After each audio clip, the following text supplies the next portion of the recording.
और ये माला की माँ है, ये माला का एक छोटा भाई है, ये माला की नानी है। ये क्या है? ये क्या है? डाकिया। अच्छा, और ये जो बना है ये पता है क्या है? पायल है। क्या है? पायल। तो कहानी शुरू करते हैं, ठीक है। एक लड़की थी जिसका नाम माला था। क्या नाम था? माला। माला बहुत नटखट थी, बहुत शरारती थी, ठीक है। वो सबको डराने का काम करती थी।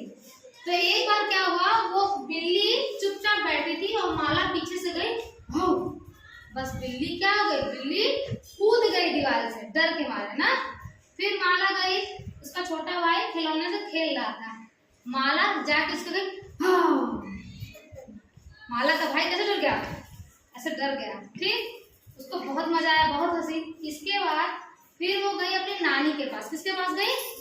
नानी के पास, ठीक है। नानी उसकी ऐसे करके चुपचाप खड़ी थी, वो धीरे ऐसे पीछे से गई और नानी उसकी पलटती, उससे पहले उसने कहा, उसकी नानी क्या हो गई, डर गई। फिर वो यहाँ पर उसकी शैतानी बंद नहीं, फिर वो बाहर गई। बाहर डाकिया चिट्ठी लेकर आया था ना, माला के पीछे, माला डाके के पीछे जाकर झाड़ी के पीछे से छुप गई और जैसे ही डाकिया धीरे धीरे आया, माला हाँ कर दी और डाकिया क्या हो गया, डर गया। डाकिया क्या हो गया, डर गया, ठीक है। फिर कुछ समय बाद उसकी माँ ने, माला की माँ ने, किसने, समय बाद माला की माँ ने उसे अपने पास बुलाया। क्या बुलाया? पास।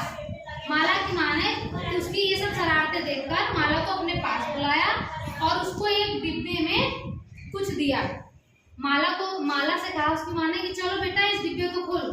जब उसने डिब्बे को खोला तो उसमें एक नीले से कागज में क्या थी, पायल थी। नीले से कागज में, कैसा कागज देखो, नीला। ये कैसा कागज है? नीला कलर का है ना। ऐसे ही कलर के कागज में उसकी माँ ने क्या दी थी, पायल। पायल जो कि चांदी की थी, ठीक है। उस पायल में लगे थे छोटे छोटे घुंघरू, और घुंघरू कैसे बोलते हैं, छम छम छम बोलते हैं ना। मम्मी लोग पहनती है ना घुंघरू, घुंघरू वाली पायल पहनती है कि नहीं, तो जहाँ चलते हैं छम छम पता चल जाता है। तुम लोग शरारत करते हो तो चुपचाप बैठ जाते हो ना, ऐसा करते हो ना।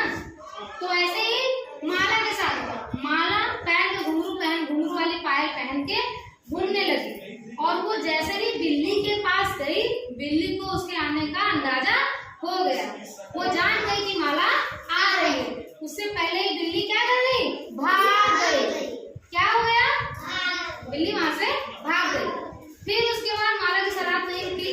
फिर माला अपने भाई के पास गई, छोटे भाई के पास, उसको डराने जा रही थी, लेकिन उसकी पायल की आवाज से उसका भाई जान गया कि उसकी दीदी आ गई है, इसलिए माला अपने भाई को डरा नहीं पाई। फिर उसके बाद वो अपनी नानी के पीछे जाकर खड़ी हुई, धीरे धीरे ऐसे जा रही थी, लेकिन उसकी पायल की आवाज छम छम कर रही थी। वो जैसे ही डराने वाली थी, उसकी नानी पीछे मुड़ गई और माला अपनी नानी को डरा नहीं पाई। ऐसा ही उसने डाकिये के साथ भी किया। किसके साथ किया? डाकिये के साथ, जो चिट्ठी देने आता है ना। लेकिन उसके घुंघरू की आवाज से, पायल के घुंघरू की आवाज से डाकिया भी नहीं डरा, ठीक। आखिर में माला परेशान हो गई कि इस पायल को जब से मैंने पहना है तब से कोई मुझसे डर नहीं रहा है। उसने क्या किया, वो पायल उतार के रख दी, ठीक। बस इतनी कहानी थी, समझ में आई कहानी। अब कुछ प्रश्नों के उत्तर आप लोग मुझे बताओ, सोच ले। माला को चांदी की पायल किसने दी थी, कौन बताए, किसने दी थी? सत्यजीत बताओ, सब लोग साथ में। उसकी उधर कर दो, घुमा दो, चलो बताओ सत्यजीत।